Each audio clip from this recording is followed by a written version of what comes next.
who don't know, one of the things that we spend a lot of time talking about at the Institute is trying to help students figure out how to connect the dots between all of the different things that they're a part of here on this campus. And we talk a lot about how your studies don't always necessarily connect to your experiences of service, and then how all of that connects to how you think about success out in the world. So one of the places that I'd like to start with you is the fact that with students being so siloed, we want students who aren't just in social work or international service, global service, people who are kind of outside of these traditionally service-oriented majors to see service as something that they can also be part of. And so part of what I loved about your biography is the fact that you came here and you were a mechanical engineering major. And so I'd like to talk a little bit about where along the way you shifted gears. So just to kind of catch everybody up, you left Valpo having studied mechanical engineering. You had a 6-month internship with the American Refugee Committee. You worked on an international development project with the Clapham Group. You took an internship helping a startup social venture focused on food deserts. And so all along the way, how did your grounding in engineering help or restrict these kind of more humanitarian efforts that you were kind of dabbling in? Sure. Yeah. So I think the vein that runs through all those different things started here at Valpo, where I was part of, and I don't know if there are any engineers in the audience or folks involved with WAVES, which I didn't realize what WAVES was until sitting down, but WAVES is just what it was Engineers Without Borders, back when I was here, and we made a trip to Kenya. And that trip for me was a really life-changing trip to be able to see how you can put engineering ideas into practical applications that actually serve people. And that's where I feel like I already had a sense of wanting to be able to do that. But that really fed me a number of different ways of seeing how you could actually apply that in the real world. And my story from Valpo through all of these different things is sort of complex. And I can assure you guys, when you look at LinkedIn profiles, as I do, or if you're looking at resumes, the real world is much more complicated than that. And to this day, we were talking about this earlier, when I looked at somebody's LinkedIn resume, I think, gosh, like, I want to do what this person is doing, but they lined up everything so cleanly. And when you talk to somebody, that's not actually the case. That's right. Not actually how things tend to work out. And yeah, the same is true for me. One of the things that doesn't show up on your LinkedIn profile, but that I think you all should know, is that basically Stephen lived through, I think, most graduates' worst fears, which is the job that you had lined up upon graduation Right. didn't work out because the recession happened. Right. And yet, like, you have been able to, you survived. You came out on the other end of what I think is, again, most people's like worst fear upon graduating. If you could talk a little bit about kind of how you found the resilience to kind of create a career path when the original pathway kind of got cut out from under you. Yeah, I didn't want to do that. It was by sheer necessity. So in 2009 was when the recession hit. In 2008, when all of us who were graduating in 2009 were sort of job searching, I was lined up to work with Caterpillar, which still, I think, employs a lot of engineers out of Gellerson. And they, I remember listening to the news and heard about the Dow going down and Caterpillar was dropping. And I then called the recruiter from Caterpillar, and she's like, yeah, you don't need to really bother calling us back. We're going to be laying off people, and yeah, your position has been eliminated. And I don't remember exactly when this was. I think this was sometime in the fall, and I was thinking, oh my Lord, what am I going to do? And yeah, was sort of a ship adrift. And was thinking about, when I came to Valpo, the reason I came here was because it was one of the only places, really the only place that I could see where you could both study a technical discipline, science or engineering, but also get a really great liberal arts education. And I was thinking about maybe going into liberal arts, and maybe going into pastoral ministry or philosophy or something like that. And so I thought, well, I'll study engineering and do my thermal radiation heat transfer over here, and then I'll study the humanities and take my perplexities of interpersonal love course and have nobody understand me, but that's fine. And so what I ended up doing when my engineering job fell through is going to study theology for a gap year. And just to kind of take some space and explore. And I nearly gave my dad a heart attack. Yeah, that's what I decided to do, and it actually led me in a different direction outside of engineering. So when we kind of look at your path and the different things that you were doing, and as we said, you kind of had this opportunity to work on these different development projects and these things that had more of a humanitarian bent. And then in August of 2014, you took on work as an associate at Ocean Tomo. Yep. And that felt like, at least in kind of my research, that feels like a bit of a shift. Yep. And so if for the audience you could talk about the work that you did there and kind of what was happening at that moment for you professionally. Yeah, sure. So the two streams in my career have been a humanitarian stream and more of a technical stream. And it's taken me years and years and years to figure out how those two things merge. And I think that's the one thing I always try to talk to undergrads about. I'm at UChicago, and that's what I talk to undergrads about, is you don't have to figure it out right away. You will be fine. You will figure it out over time. Part of when I was starting with Ocean Tomo, which is a patent group, I was thinking at that time, graduating from my MBA, how do I make money? And because I had a lot of student debt, there was a couple of great opportunities that came up that I just couldn't take in impact investing or working more in the humanitarian sector. So I said I need to make money, and I want to create the skills that I know that I'm going to need in order to have some sort of subject matter expertise in investing in early stage companies. At this time, I knew I wanted to work with startups, and out of all the opportunities that I saw ahead of me, there was an opportunity to work with patents really closely and work with big companies and small companies, from Under Armour to loan inventors, about what do you do with the patent, how do you turn it into value, how do you value a patent or sell a patent, and that's kind of how I ended up in that role. Got it. Yeah. Now, one of the things that I find fascinating about your time at Ocean Tomo is that somehow, and I am a high bandwidth person, I say this with so much respect, you managed to start a company while doing this other job. Sure. How did you find the time to do that? Yeah, you can always make more time. All students understand this. You can always make more time. Yeah, so I started Threadies, which is a company today that makes coping tools for refugees. And this is, I guess, again, I feel like I'm getting all of my technical itches scratched, and my inner engineer is happy, but my inner humanitarian was feeling like it was languishing. So I needed to do something. And in my previous humanitarian days, I had visited refugee camps in a number of different places. And I was in Haiti right after the earthquake.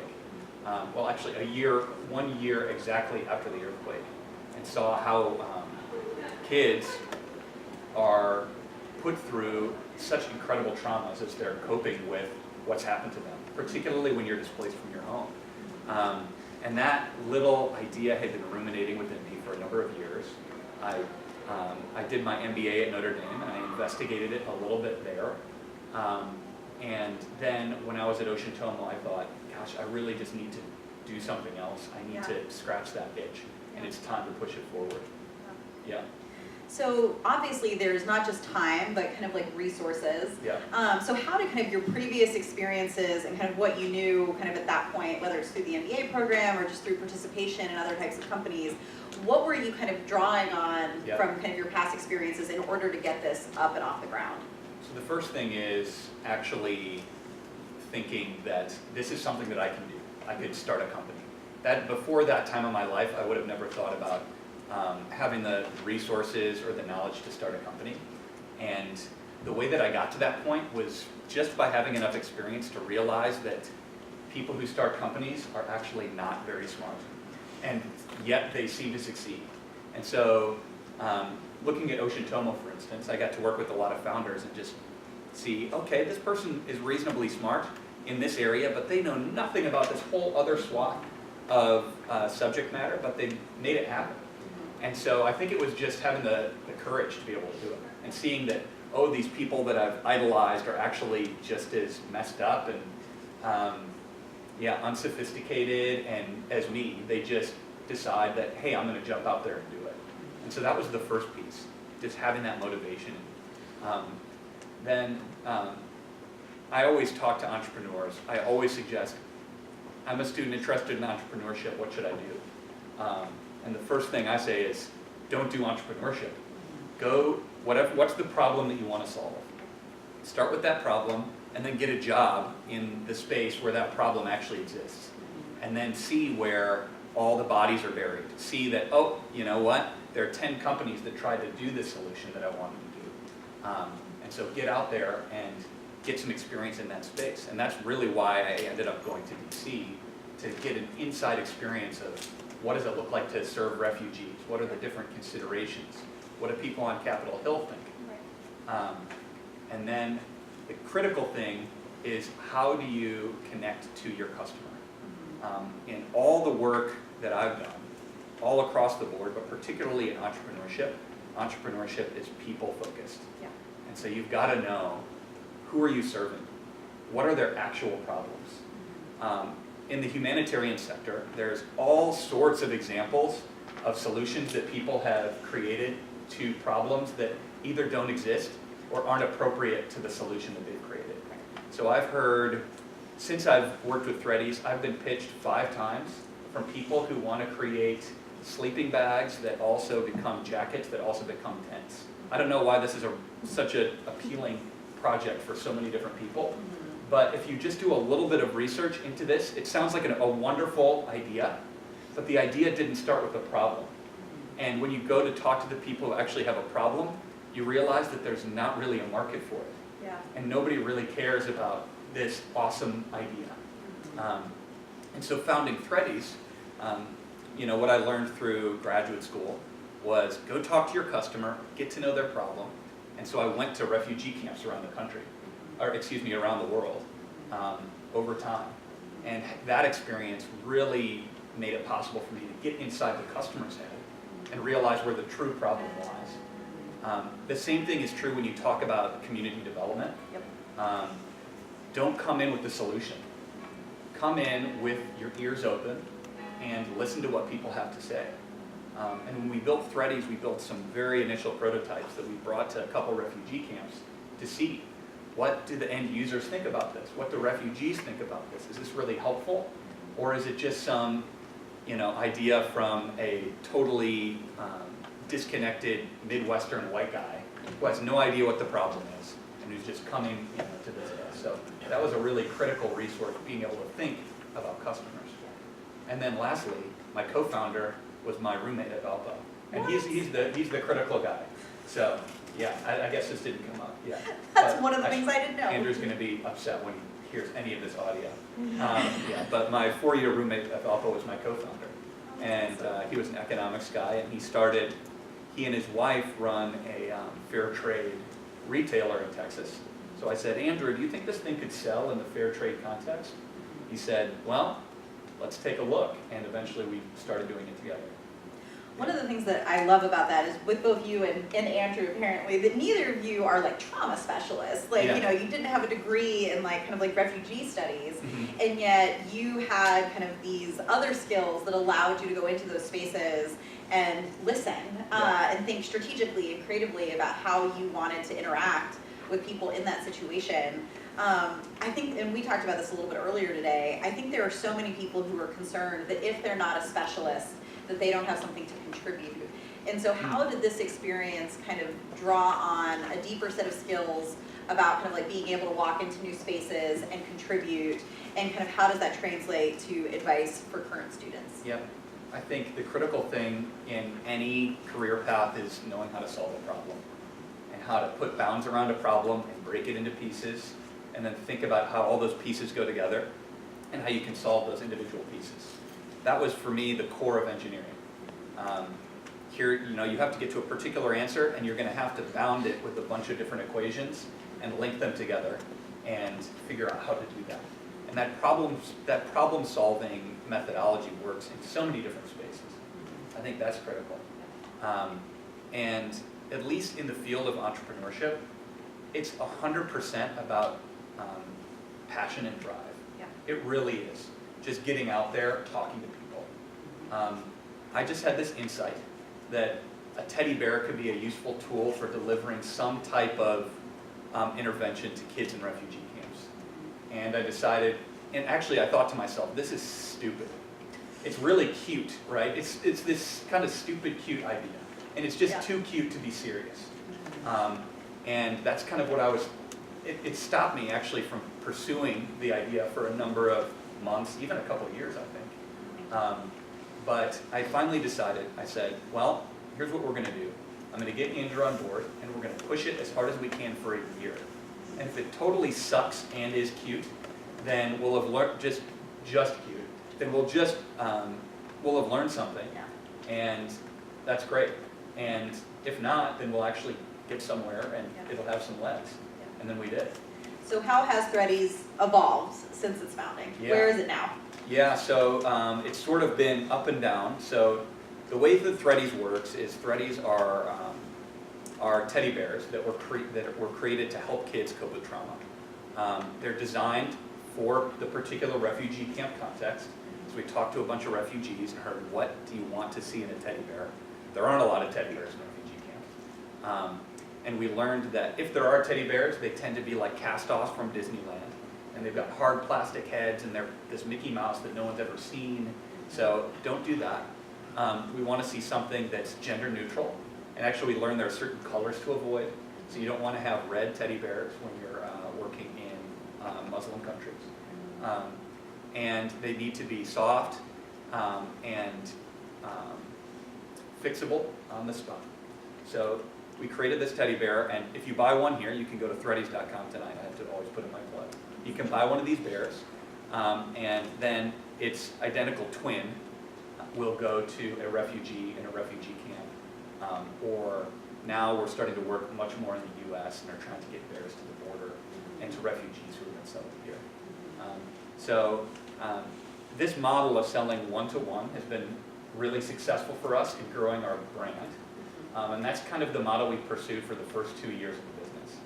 But as both Andrew and I kind of have other careers and think about how do we take this forward, Threadies has to work for us and it has to work for the customer. So what do? We're changing our business model, and we're moving from a B2C model where we sell mostly to customers online, and that's our core revenue generator, to selling to our really vision is to sell directly to UNICEF and then to the U.S. Army. Oh, nice. Yeah. So that's where we are. Very cool. Well, you mentioned the fact that you both moved on to other careers. Yeah. And so now, you're not just a project manager or a founder, but you are somebody who actually gets to help founders make their ideas a reality. So if you could talk a little bit about the nature of your role at the University of Chicago, and then we have some questions about that.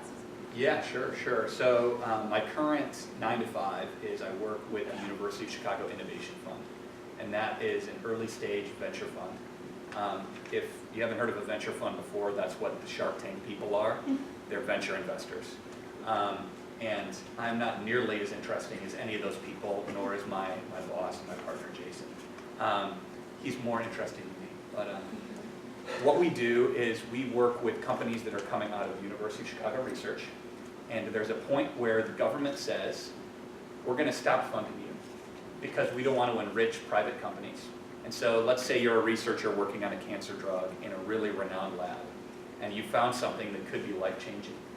Once the government stops funding you, you have to close your lab book and move on because you've got a lab to run and you've got PhD students and postdocs in your work. But we don't want that to happen. And so the goal of the fund is to get out of all these lab books these ideas that can actually go to the market. And so we say, okay, with a little bit of money, a little bit of coaching, we can get them to the place where they're going to be investable by the typical Silicon Valley or Boston or New York City venture investor. And that's in that little gap is where we sit. And so my day job is really 3 things. I find interesting technologies coming from the university, and we've got a big team that works on that. We do tech sourcing.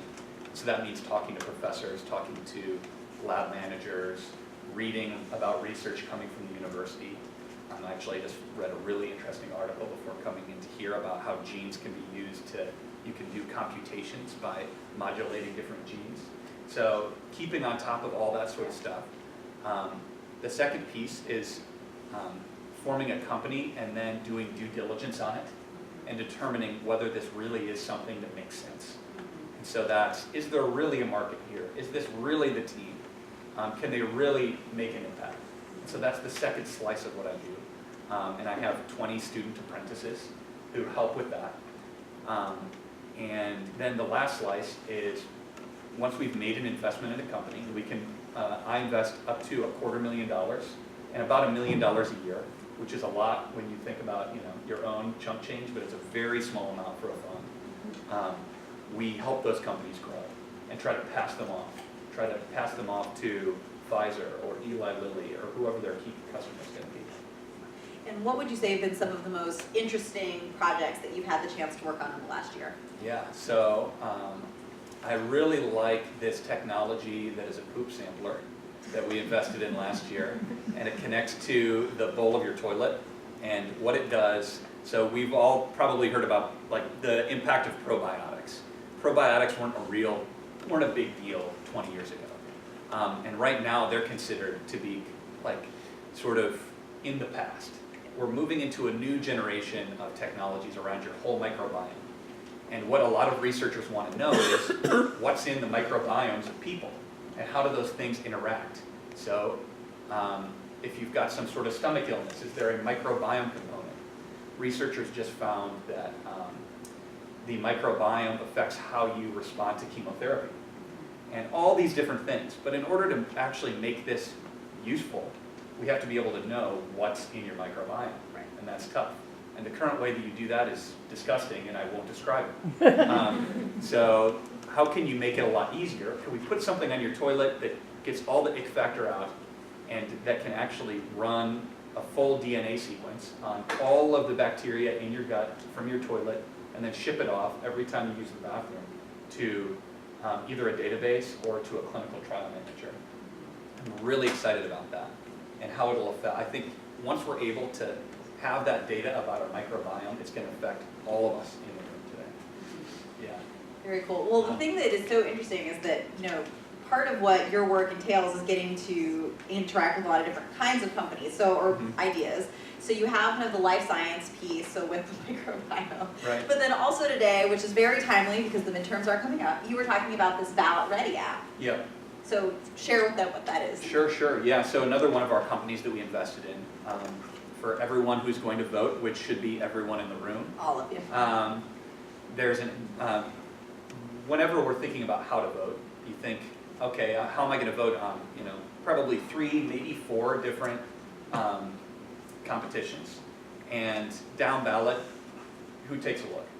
And evidence shows when you go out to vote, you're going to either vote not at all, down ballot, or you're going to vote party line one way or the other. And that's really bad for our political system. That's not a democratic way. Why even vote about judges if nobody really actually cares? And so Ballot Ready is an app that puts all that information at your fingertips. And you just type in your zip code, it tells you all the information you need to vote on every single candidate. They came through us, and this guy, David Axelrod, who ran both of Obama's campaigns, he thought, oh, this is cool. I guess I'm going to be their chief advisor, and we're going to take this out. And they've been really killing it, and they're in all 50 states now. That's awesome. Yeah. So if you don't know what the Porter County Recorder does, Yeah. we are voting on a Porter County recorder in a few weeks, and so go and And find you can out. find it on Ballot Ready. Exactly. Yeah. So are there other things that stand out? I mean, one of the conversations we got to have in class, we had a class visit earlier today, is that not every idea is wildly successful. Right. Are there certain things that you were like, oh, like I hope that this takes off, and then it just wasn't, or never kind of got to that point where it was able to become something bigger than just a really good idea?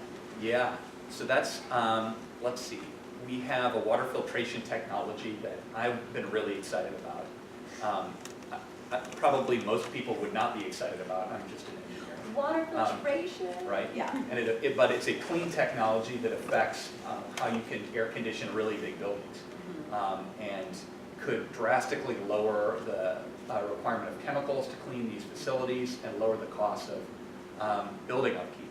Really great for the environment. When it comes down to the nitty-gritty of clean tech and working on the environment, it actually gets into really boring stuff. I guess that's the lesson from that. This sounds boring. But in this case, great technology, great team, and it blew up simply because they weren't able to get at the core technology, and a license that they needed didn't come through. And things as small as that can blow up a company. More often what blows up our types of companies is we injected a rat and it worked, and then we injected a monkey and it worked, but then we injected a pig and it didn't work. I guess in the opposite order. From rat to pig to monkey. And in the monkey it didn't work, and the science just didn't bear out on a larger animal. And that's part of investing in science, is things just don't work out at some points. Yeah. What would you say are kind of some of the takeaways that you developed about what makes a good idea a good investment? Yeah. So going back to talking about being customer focused. When you're starting a company, we all think about the idea. That's how I've always thought about it. What's the idea that I want to take forward? How can I create better ideas? There are I've seen student groups that think, okay, let's bring a group together and come up with an idea. Stop there. That's the worst approach. Don't start with an idea. The most important thing is to think about a problem and find a problem that matters to you. And what I think, find a problem that once it's solved, benefits humankind. Really not interested in a lot of the kind of silly apps that can make a ton of money quick. Great for the investors. I don't know, I guess there's something that I probably picked up here at Valpo which said, why not focus on problems that actually matter to human beings? And so think about, what is a core problem? An idea is an investable idea if there is a really important core problem, if the people who have that problem recognize it as a problem, and if they're willing to pay to solve it. So that's the problem side. And you could have two of those things. You could say, that it's a really great, or that there's a real problem, and they've got they see that it's a problem, but they can't pay to solve it. Oftentimes there's a real problem, but I as the entrepreneur perceive it, and the customer doesn't. So good luck selling your product. That often happens. So that's the customer side. And then on the startup side, do you have an idea that has some sort of secret sauce to it? And does that secret sauce directly solve the core problem of the customer?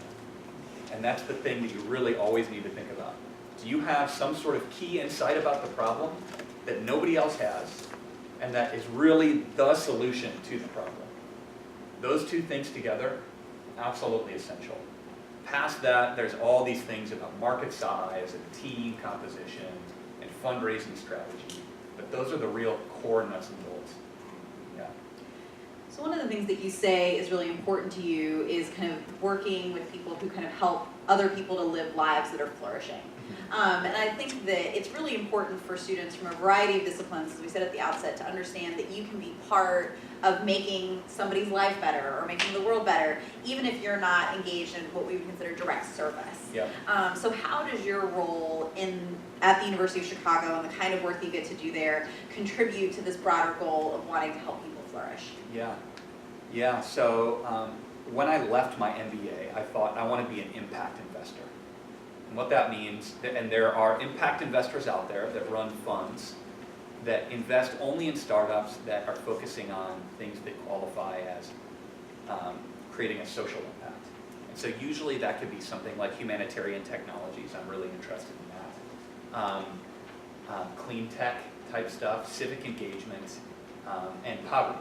Really, those are the main categories that I see of social impact startups. And I thought, you know what, I want to do a difference. I want to take my technical and my finance background and I want to apply it to social impact investing. And that really actually constrained me a lot. It constrained my vision because I thought that's the sweet spot that I need to get to. And when I was able to step out and say, okay, what is social impact, really? And think about that more broadly, I had a lot more options that actually really better used who I am and who God made me to be. My engineering skill set, particularly. And that's what I can do at the Innovation Fund. So the University of Chicago Innovation Fund is not an impact investing fund. That's not our main goal. Our main goal is to commercialize research. But I defy any of you to tell me how a new cancer treatment is not a high-impact technology, or about how engaging the populace in better voting, and therefore a more engaged democracy, is not a high-impact thing. And so it's sort of expanding my vision of what impact is really was critical. Yeah, and all the things that we do really fit in that bucket for me. I just had to kind of become a little bit more flexible in my thinking. Yeah. So this is, just to kind of move towards our conversation wrapping up, and you all can start to think about your questions for Stephen. But I think one of those things about kind of expanding your imagination about what high impact could look like, I think this is something that we really want to be kind of a core part of the conversation that we help facilitate at the Institute about helping students, and I think people in the community, because discernment doesn't end with a degree, to kind of have a bigger vision or a broader imagination about what's possible.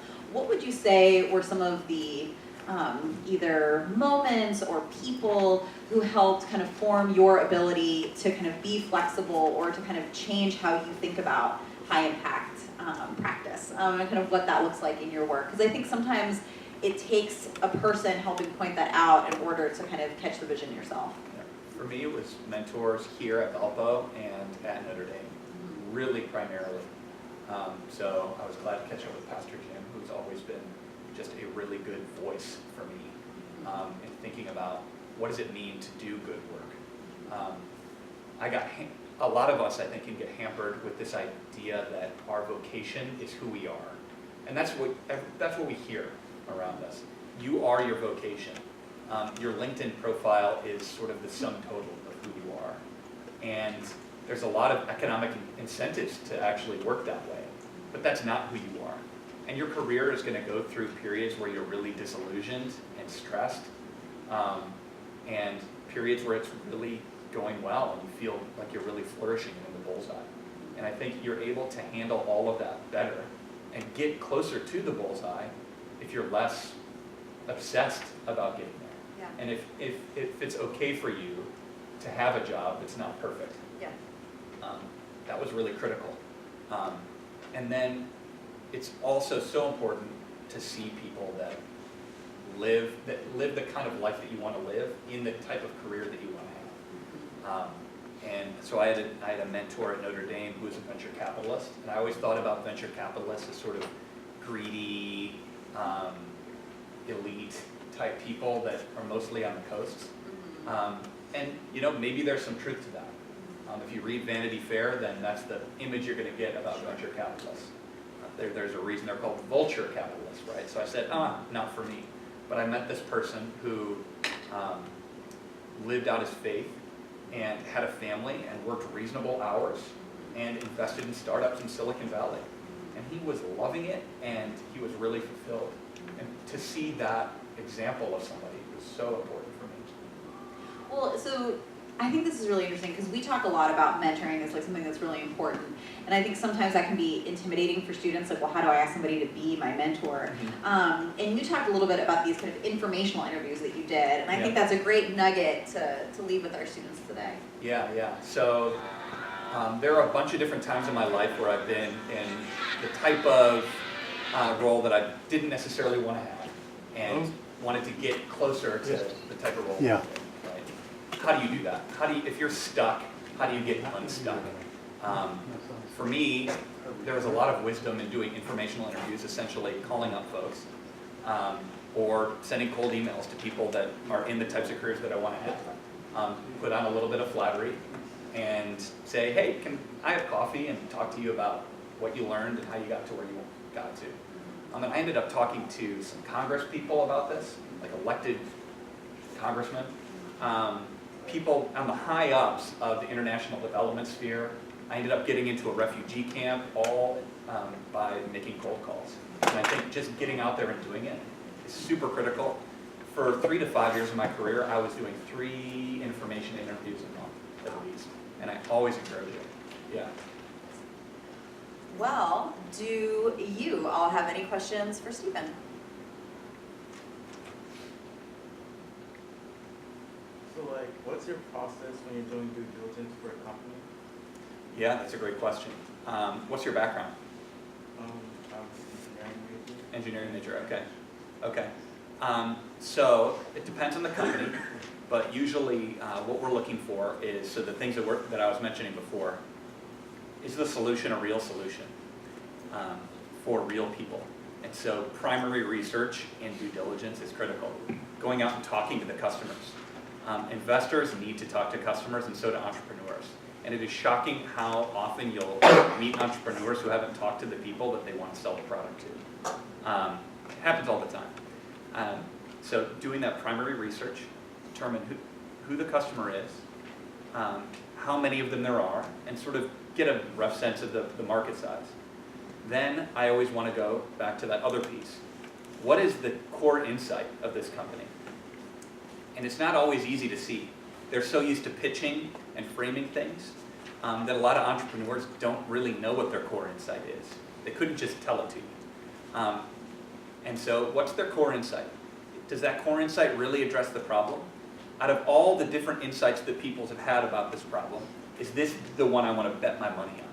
That's really the thing that's going to crack the nut. And then, is that something that can be sustained over time? So that sustainable competitive advantage is really critical for all startups. And that could be a patent. So if you're putting together a biotech startup, you get a patent and then you have a sustainable competitive advantage. That's how you do that in that industry. If you're looking at software, why did Mark Zuckerberg win with Facebook when there are a million other social networks? For software, and especially social networks, it's often about speed to market and getting a large set of users. And so is this the right team that's going to be able to go and get that large set of users? Or with clean tech, is this a team that's going to be able to demonstrate this technology working in the field? That's a really critical thing for clean tech. And those are the core things that we think about in diligence. Another thing that I often do, and this is very similar to what I would do in Christ College when thinking about like diagramming an argument, reading Aristotle. What exactly is Aristotle saying? Is to do just a logic flow. So what's the flow of logic? What's the chain of logic that needs to be true for this to be investable? And I'll write it out. And I do that with entrepreneurs all the time. And so, okay, given the market is this, okay, given there's a problem of this particular type, what needs to be true for me to invest? Really helpful way to think about a company.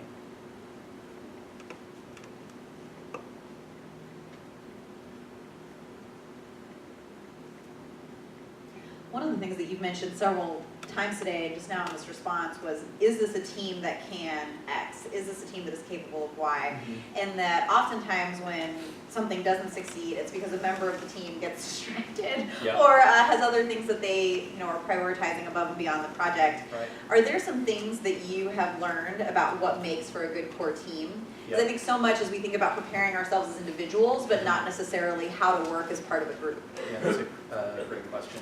I think it comes down to incentives, usually. I always, when I'm looking at a team, I want to think about, why is this person doing this thing? If it's a scientist who's doing this just because they need to tick it off for tenure, maybe that's not as interesting or compelling. Or a student who's looking to add experience on their resume before going into investment thinking, right? So I want to understand, why is everybody doing this? And I think about that, I think that is extensible to all the different teams that we're on. What's motivating somebody, and how do I tap into those motivations, or not, to get the thing done? And if everybody's aligned and everybody's incentivized, so okay, we are passionate about solving the problem, we also have skin in the game, so if we don't succeed, it's not an optimal outcome for me. If somebody can step away from a startup and have no negative consequences, I don't like that. I want to see that you've got skin in the game, and that it's going to hurt a little bit if you fail, because that means you're going to work to succeed. And also aligning financial incentives, really critical. Other questions?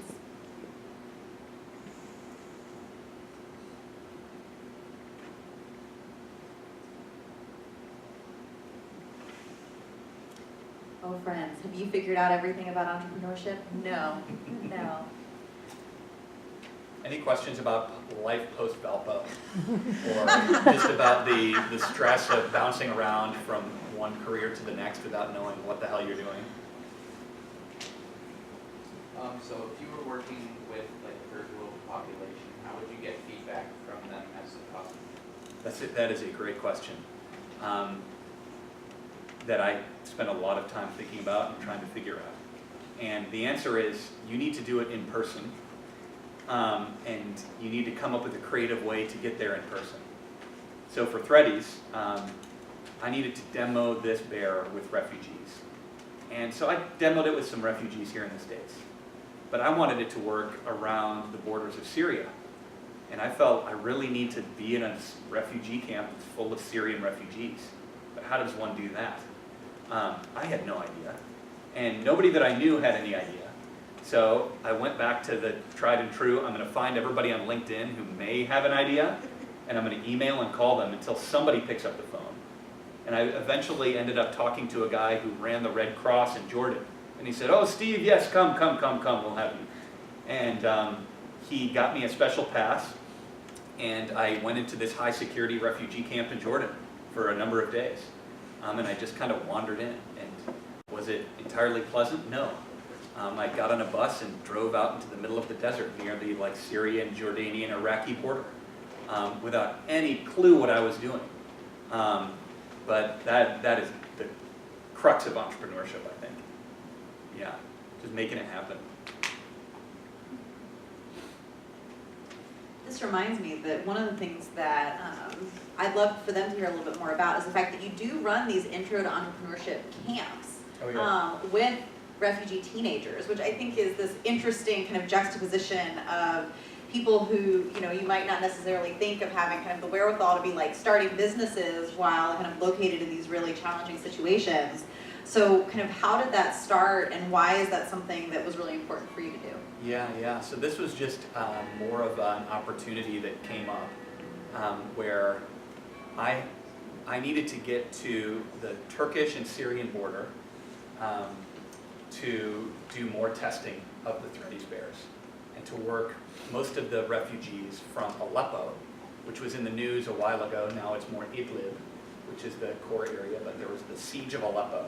And all the refugees were going to this city called Rehanwa, which is on the Turkish side of the border. And so I needed to get there, and I had to find a partner. So I thought I'd looked for partners, and I eventually found somebody, just through a bunch of mutual connections. So that was great.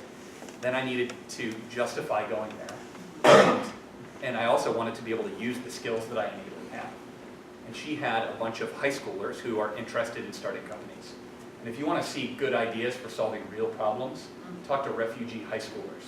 If any of you wants to start a startup, you should just go find some refugees and figure out what their ideas are, and then just be the person who executes, because they have awesome ideas.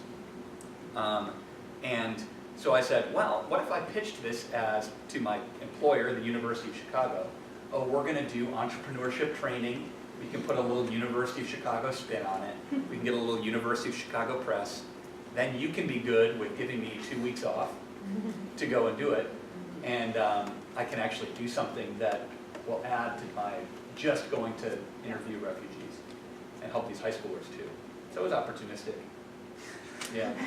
Not purely opportunistic, but yeah. Yeah. Creative problem solving. Creative problem solving. Yeah. Yeah.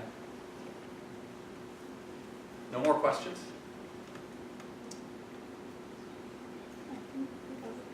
So my brother's in high school and he wants to be an entrepreneur. So going into college, what advice do you have for him, like in that track?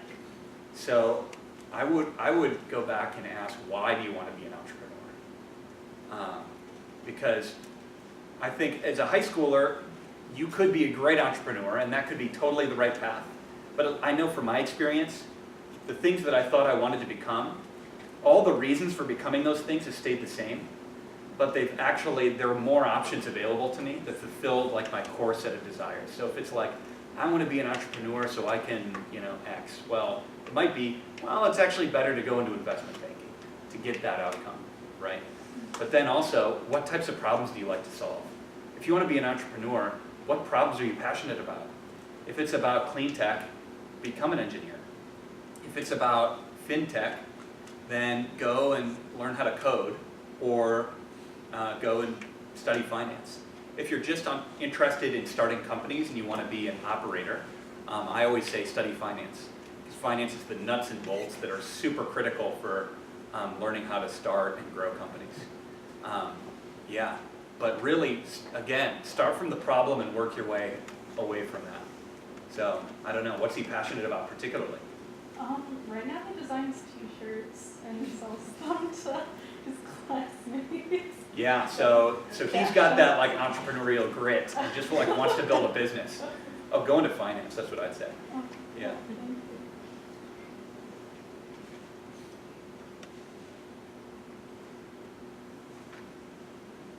Was there another bashful hand over here? Yeah, maybe? Put me out of my misery and ask me a good question. Okay, so like, how do your goals for your company change as time passes? Yeah, my goals have definitely changed. So I think that's a great question to think about. A lot of it comes from your internal passion and sort of what your mission is. And that can change over time. If you're really customer focused, then the goals for the business are going to shift as you learn more about the customer and who that person is. So with Threadies, for instance, Threadies is a two-sided business where in order to serve refugees, I also need to serve what turns out to be young moms all the way through grandmas, who are the people who tend to buy teddy bears. And I need to be able to connect those two, right? And I've learned new things about young moms and grandmas that have had me think about, oh, our product needs to change a little bit, right? And I've also learned things about refugees where I've learned, oh, our product needs to change over here. And so the mission has shifted in those different ways. I mentioned before that we're moving from sort of a focus on selling to that group of like moms and grandmas to selling direct to the people on the ground. And that's from how do we make this into a sustainable business that's a little bit easier to operate. Selling teddy bears one at a time is really tough. And you've got to be really experienced at building a brand and engaging on social media. And frankly, I'm an engineer and I can't use Instagram to get moms to buy anything, right? But can I pitch trauma coping tools to UNICEF? Hell yeah. And recently, actually, I learned about this from hearing from the Army. I didn't think about this myself, it was just talking to customers. A bunch of Army guys are like, oh yeah, we want to buy these for our platoons because we would much rather give out teddy bears than shoot bullets every day. So get this into the government so we can buy these things and we can actually make a difference in this way instead of that. Well, if you are the type of person who doesn't like asking questions in large group settings, Stephen's going to hang out for a little bit longer, but join me in giving him a round of applause. Thank you.